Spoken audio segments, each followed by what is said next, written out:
ചെറിയ മാധ്യമങ്ങൾക്കൊക്കെ എന്താണ് ഇത് പറ്റിയത്? നമ്മൾ നോക്കിക്കഴിഞ്ഞാൽ ഇലക്ഷൻ്റെ തലേ ദിവസം വരെ ഇവിടുത്തെ CPMന് വേണ്ടി പണിയെടുത്തുകൊണ്ടിരുന്ന മാധ്യമങ്ങളെല്ലാം ഒറ്റ രാത്രി ഇരുണ്ട് വെളുത്തപ്പോൾ അവരെല്ലാം മറന്നു. അവർ പുതിയൊരു മാധ്യമ സംവിധാനമായി മാറിയിട്ടുണ്ട്. എന്താണ് ഈ മാധ്യമ പ്രവർത്തനയുടെ കാര്യത്തിൽ പറയാനുള്ളത്? ഇവിടുത്തെ മാധ്യമങ്ങൾക്ക് ഇതെന്ത് പറ്റി? ചിലയിടത്ത് പ്രൊമോഷൻ, ചിലയിടത്ത് പുകഴ്ത്തൽ, ഇതല്ലേ ഇപ്പം നടന്നുകൊണ്ടിരിക്കുന്നത്. ഇതന്നെയാണ് ഇടതുപക്ഷം ഭരിച്ചുകൊണ്ടിരുന്നപ്പോഴും നടന്നുകൊണ്ടിരിക്കുന്നത്. PRDയിൽ നിന്ന് ലഭിച്ചേക്കാവുന്ന വലിയ പരസ്യങ്ങൾ, അതുപോലെ ഈ പറയപ്പെടുന്ന മന്ത്രിമാരെയും സർക്കാരിനെയും പിണക്കിക്കൊണ്ട് മുന്നോട്ട് പോകാൻ സാധിക്കില്ല എന്നുള്ളത് കൊണ്ട് തന്നെ വലതുപക്ഷ പക്ഷം പിടിക്കുന്ന മാധ്യമങ്ങളെയാണ് കാണുന്നത്. കഴിഞ്ഞ ദിവസം വരെ ഈ പറയപ്പെടുന്ന ഈ VD സതീശൻ സർക്കാർ അധികാരത്തിലെത്തുന്നത് വരെ മുഖ്യമന്ത്രിയുടെ സുരക്ഷയ്ക്ക് വേണ്ടി മുഖ്യമന്ത്രിയുടെ പേഴ്സണൽ സ്റ്റാഫ് അംഗങ്ങൾ നടത്തിയ രക്ഷാപ്രവർത്തനത്തേക്ക് ന്യായീകരിച്ചുകൊണ്ടിരുന്നവർ ഒറ്റ രാത്രി ഇരുട്ട് വെളുത്തപ്പോൾ അതിനെയൊക്കെ വിമർശിക്കുകയും DYFI സഖാക്കന്മാർ, SFI സഖാക്കന്മാർ ഏതാണ്ടൊക്കെ അടിച്ചു കയറ്റിക്കൊണ്ടാണ് സമരത്തിന് വരുന്നത് എന്നൊക്കെ പറയാനുള്ള ആർജവം കാണിക്കുന്ന പലരും ഉണ്ട്. പല കൈരളിയേക്കാൾ ചുവപ്പുള്ള ചാനൽ, കൈരളിയുടെ ചുവപ്പ് ഇച്ചിരി മങ്ങിയ ചുവപ്പാണ്, അതിനേക്കാൾ ചുവപ്പുള്ള ചാനലാണ്. മരവുമായി ബന്ധപ്പെട്ട ചാനൽ. അതെ, മരവുമായി ബന്ധപ്പെട്ട ചാനലാണ്. കാരണം ഇനി എന്തായാലും ഈ മരം വെട്ടിയ കേസിൽ ഒരു ജൂൺ 5 മരമൊക്കെ വെച്ചെങ്കിലും മരം വെട്ടിയ കേസിലൊക്കെ ഒരുപാട് കാര്യങ്ങൾ വരാൻ കിടക്കുകയാണ്. അപ്പോൾ സർക്കാരിൻ്റെ സഹായം അവർക്ക് ആവശ്യമുണ്ട്. അവർ പ്രതീക്ഷിച്ചതുപോലെ അവരുടെ കാരണഭൂതൻ അധികാരത്തിലെത്തിയില്ല. കാരണഭൂതൻ പ്രതിപക്ഷ നേതാവായെങ്കിലും അവിടെ മിണ്ടാട്ടം മുട്ടിയിരിക്കുന്ന ഒരാളാകി മാറേണ്ടുന്നൊരു സാഹചര്യത്തിലേക്ക് പോവുകയാണ്. അതിനോടൊപ്പം തന്നെ ഇപ്പോൾ ഒരുപാട് യൂട്യൂബ് ചാനലുകാർക്ക് എന്തോ അങ്ങ് കോൺഗ്രസിനോടും UDFിനോടും ഒക്കെ അങ്ങ് ഭയങ്കരമായ സ്നേഹമാണ്. കേരളത്തിൻ്റെ മുഖ്യമന്ത്രി ആയിരിക്കുന്ന VD സതീശൻ പറവൂരിൽ തോക്കും എന്ന് പ്രവചിച്ചവർ പോലും ആ ചാനലിൽപ്പെട്ട ആളുകളൊക്കെ കഴിഞ്ഞ ദിവസങ്ങളിൽ ഫേസ്ബുക്കിൽ പോസ്റ്റ് ഇടുന്ന കണ്ടു. VD സതീശനാണ് ശരി, സംഘികൾക്കും കൊങ്ങികൾക്കും മാമൂദികൾക്കും ഒന്നും പിടികൊടുക്കാത്ത സതീശൻ, ഒരു രാഷ്ട്രീയ താല്പര്യങ്ങൾക്കും വഴങ്ങിക്കൊടുക്കാത്ത സതീശൻ, നിലപാട്ടുകളുടെ രാജകുമാരനായ സതീശൻ, ആ സതീശനെ പുകഴ്ത്തി പാടേണ്ടത് കാലത്തിൻ്റെ അനിവാര്യതയാണെന്നൊക്കെ പറഞ്ഞ് പോസ്റ്റ് ഇടുമ്പോൾ ചോദിക്കാനുള്ളത് ഉളുപ്പുണ്ടോ എന്ന് മാത്രമാണ്. കാരണം രാഹുൽ, നമുക്കറിയാം ഈ 10 വർഷക്കാലങ്ങൾ UDFിന് അധികാരമില്ലാതിരുന്ന കാലത്ത് ഒരു മാധ്യമങ്ങൾ പോലും ഈ UDFിനെ വേണ്ട രീതിയിൽ സപ്പോർട്ട് ചെയ്തിട്ടില്ല, കോൺഗ്രസിനെ വേണ്ട രീതിയിൽ സപ്പോർട്ട് ചെയ്തിട്ടില്ല. അത് സത്യം തന്നെയാണ്. എന്നും പ്രതിപക്ഷത്തിരുന്നു കൊണ്ട് ഭരണപക്ഷത്തെ വിമർശിക്കുന്ന പ്രതിപക്ഷത്തെ വിമർശിക്കലായിരുന്നു ഇവിടുത്തെ ചാനലുകളുടെ യൂട്യൂബർമാരുടെ ഒക്കെ പ്രധാന തൊഴിൽ. അനാവശ്യ വിവാദങ്ങൾ ഉണ്ടാക്കുക. ചുരുക്കം ചില യൂട്യൂബർമാർ മാത്രമാണ് ഈ 10 വർഷക്കാലങ്ങൾ കേരളത്തിലെ കോൺഗ്രസിൻ്റെ പ്രവർത്തകർ, മുസ്ലിം ലീഗിൻ്റെ പ്രവർത്തകർ, CMPയുടെ പ്രവർത്തകരൊക്കെ അധികാരമില്ലാതിരുന്ന, കേന്ദ്രത്തിലും കേരളത്തിലും അധികാരമില്ലാതിരുന്ന UDFകാരനെന്ന് വിളിച്ചു പറയുമ്പോൾ സമൂഹത്തിൽ നിന്ന് നേരിട്ടിരുന്ന അവഗണനകൾ തന്നെയാണ് ഇവിടുത്തെ UDF അനുകൂലമായി നിന്ന മാധ്യമങ്ങളും നേരിട്ട അവഗണന. നമ്മളതിൻ്റെ ഏറ്റവും വലിയ എക്സാമ്പിളാണ് അല്ലേ? അതെ. നമ്മൾ എടുത്ത സ്റ്റാൻഡ് തുടക്കം മുതൽ, അതിൽ ഈ രാഹുൽ മാങ്കൂട്ടത്തിൽ കേസിലൊക്കെ കോൺഗ്രസ്സുകാരനാണെങ്കിലും അയാളെ വിമർശിച്ചുകൊണ്ട് തന്നെയാണ് നമ്മളൊക്കെ മുന്നോട്ട് പോയത്. പക്ഷേ UDF ആണ് ശരി, ഇടതുപക്ഷം ചെയ്യുന്ന കൊള്ളരുതായ്മകളെ കൃത്യമായി തുറന്നു കാട്ടിയപ്പോഴൊക്കെ ഒരുപാട് തെറിവിളികളൊക്കെ നമ്മൾ കേട്ടിട്ടുണ്ട്. പക്ഷെ ഇപ്പോൾ UDFിനെ പുകഴ്ത്താൻ ആളുകളുടെ ഇടയിൽ എണ്ണം വളരെ കൂടുതലാണ് അല്ലേ? നമ്മളിതൊന്നും 1 രൂപയുടെ പ്രൊമോഷനോ 1 രൂപയുടെ PR വർക്കോ 1 രൂപയുടെ പരസ്യങ്ങളോ ഒന്നും പ്രതീക്ഷിച്ചല്ല. നമുക്ക് നെഞ്ചു വിരിച്ചതെന്ന് പറയാൻ പറ്റും. ഇന്ന് ജയിച്ചു വന്ന് അധികാരത്തിൽ എത്തിയിരിക്കുന്ന ആളുകളുടെ കയ്യിൽ നിന്ന് 1 രൂപ പോലും അനാവശ്യമായി നമ്മൾ കൈപ്പറ്റിയിട്ടില്ല. ഇപ്പോൾ കഴിഞ്ഞ ദിവസം ഒരു യൂട്യൂബ് ചാനലിൻ്റെ മുതലാളി, വലിയൊരു യൂട്യൂബിൻ്റെ മുതലാളി എന്നെ വിളിച്ചപ്പോൾ ചോദിച്ചു, ഈ തെരഞ്ഞെടുപ്പിൽ ഏറ്റവും കൂടുതൽ പൈസ ഉണ്ടാക്കിയത് നിങ്ങളുടെ ചാനലല്ലേ ഇത്? ഞാൻ ചിരിച്ചു. നമുക്കറിയാം ഇതിൻ്റെ ഫാക്ട് എന്താണ് എന്നുള്ളത്. നമ്മൾ ഒരാളുടെയും PR ചെയ്തതല്ല. പക്ഷേ ജയിക്കേണ്ടുന്നവർ അവരാണ്, ജയിക്കാൻ പോകുന്നത് അവരാണ് എന്ന കൃത്യമായ ഉത്തമ ബോധ്യത്തിൻ്റെ അടിസ്ഥാനത്തിലാണ് നമ്മൾ സംസാരിച്ചത്.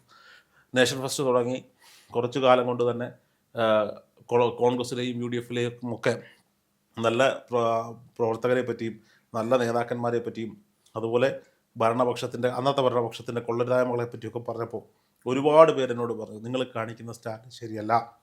കാരണം അടുത്ത തവണയും LDF ആണ് അധികാരത്തിൽ വരാൻ പോകുന്നത്, പിടിച്ചു നിൽക്കാൻ പറ്റില്ല, നിങ്ങളെയൊക്കെ തകർത്ത് കളയും, നിങ്ങളുടെ പേരിൽ കേസെടുക്കും.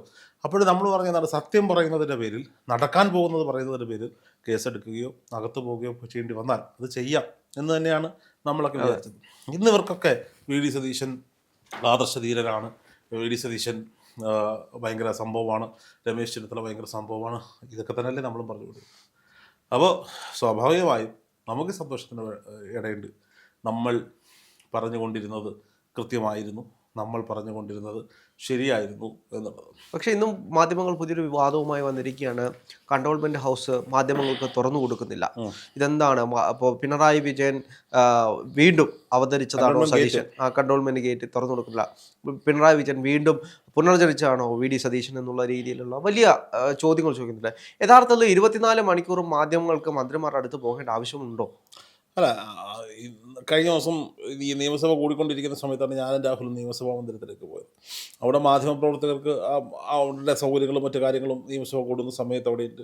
അതുകൂടാതെ ഈ കോറിഡോറിൽ മാധ്യമപ്രവർത്തകരായും പ്രവർത്തകരുമായിട്ടും മുഖ്യമന്ത്രി അടക്കം കാണാൻ വരുന്ന പ്രവർത്തകരും സാധാരണക്കാരുമായിട്ട് വലിയ ഒരു ജനസഞ്ചയമാണ്. സഭയിൽ നിന്ന് ഒരു മന്ത്രിക്കോ ഒരു MLA-ക്കോ പുറത്തിറങ്ങുമ്പോൾ വാഷ്റൂമിൽ പോലും പോകാൻ പറ്റാത്ത സാഹചര്യമുണ്ട്. ഒരുപക്ഷെ അത് നല്ലതാണ്, ഒരു ജനാധിപത്യത്തിൻ്റെ സൗന്ദര്യമാണ്. തങ്ങൾ തിരഞ്ഞെടുക്കപ്പെടുന്ന ആളുകളെ അവിടെ പോയി അവരിയ്ക്കുന്നിടത്ത് പോയി കാണാൻ കഴിയുക എന്നുള്ളത് ജനാധിപത്യത്തിൻ്റെ ഒരു സൗന്ദര്യമാണെങ്കിൽ പോലും ഒരു മന്ത്രിക്ക്, ഒരു MLA-ക്ക്, മുഖ്യമന്ത്രിക്ക്, ആഭ്യന്തരമന്ത്രിക്ക്, സ്പീക്കർക്കൊക്കെ അവരുടെ ഔദ്യോഗിക കൃത്യനിർവഹണത്തിനുള്ള സമയം ലഭിക്കേണ്ടതുണ്ട്, അല്ലേ? അവർക്ക് ഒരുപാട് കാര്യങ്ങൾ സ്റ്റഡി ചെയ്യാനുണ്ട്, ഒരുപാട് കാര്യങ്ങൾ പ്ലാൻ ചെയ്യാനുണ്ട്. ഇതിനുള്ളൊരു സാഹചര്യം ഈ പറയപ്പെടുന്ന വലിയ ജനസഞ്ചയം കൊണ്ട് അവിടെ ഇല്ല. അതുകൊണ്ട് ഇവർ കാണാനുള്ള സമയം അവർ ലിമിറ്റ് ചെയ്തിരിക്കുകയാണ്. മാധ്യമങ്ങൾക്ക് പ്രത്യേകിച്ച് പ്രിവിലേജ് ഒന്നുമില്ല. കാരണം സംസ്ഥാന സർക്കാരുമായി ബന്ധപ്പെട്ടെടുക്കുന്ന തീരുമാനങ്ങളും സംസ്ഥാന സർക്കാരുമായി ബന്ധപ്പെട്ട അപ്ഡേറ്റുകളും കൃത്യമായി PRD ഡിപ്പാർട്ട്മെൻറ്റിൽ നിന്ന് കൊടുക്കുന്നത് കൂടാതെ മുഖ്യമന്ത്രി നേരിട്ട് വന്ന് മാധ്യമങ്ങളോട് സംസാരിക്കുന്നുണ്ട്. മാധ്യമങ്ങളെ കാണേണ്ട സമയത്ത് കൃത്യമായി മുഖ്യമന്ത്രി തന്നെ നേരിട്ട് മാധ്യമങ്ങളെ കാണുന്നുണ്ട്. പുറത്തെ പരിപാടികളിൽ എല്ലാ മന്ത്രിമാർ മാധ്യമങ്ങളോട് അസഹിഷ്ണുത കാണിക്കാതെ മാധ്യമങ്ങളോട് സംസാരിക്കുന്നുണ്ട്. താനൊരു മാധ്യമപ്രവർത്തകനായതുകൊണ്ട് തനിക്ക് അടുക്കളയിലും അരങ്ങത്തും ഒരുപോലെ അവസരങ്ങൾ വേണമെന്ന വാശി മാധ്യമപ്രവർത്തകർ കാണിക്കാതിരിക്കുന്നതാണ് നല്ലത്. നിങ്ങളൊക്കെ ഈ സർക്കാർ വരാതിരിക്കാൻ ശ്രമിച്ചവരാണ്. ഇവിടുത്തെ ബഹുഭൂരിപക്ഷം മാധ്യമപ്രവർത്തകർ, 95% മാധ്യമപ്രവർത്തകരും വി ഡി സതീശൻ സർക്കാർ അധികാരത്തിൽ വരാതിരിക്കാൻ ഇലക്ഷന് മുമ്പും ഇലക്ഷൻ സമയത്തും ശ്രമിച്ചവർ തന്നെയാണ്.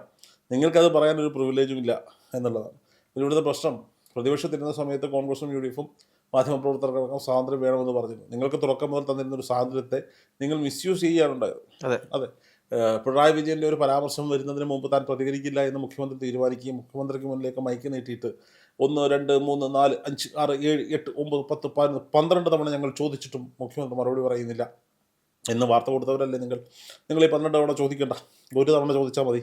ആ ഒരു തവണ ചോദ്യത്തിന് കൃത്യമായി മലയാളത്തിലും ഇംഗ്ലീഷിലും വ്യക്തമായി ഉത്തരം പറയുന്ന ഒരു മുഖ്യമന്ത്രിയുള്ള നാടാണെന്നേ ഇത്.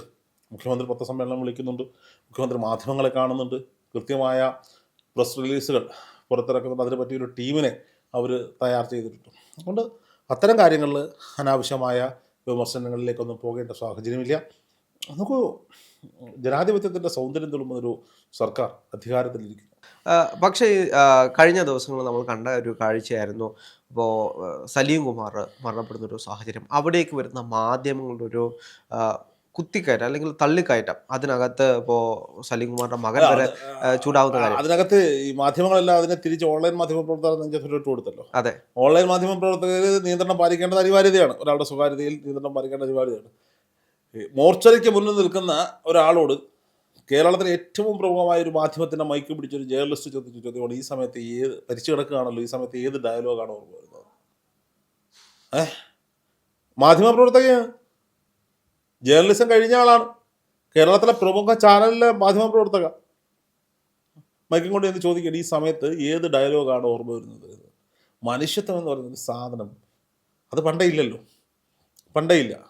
മനുഷ്യത്വം എന്ന് പറയുന്ന സാധനം ചാനൽ റേറ്റിങ്ങുകൾക്ക് പിന്നാലെ ഓടുന്ന മാധ്യമപ്രവർത്തകർ മറന്നു പോകുന്നൊരു കാലമാണ്.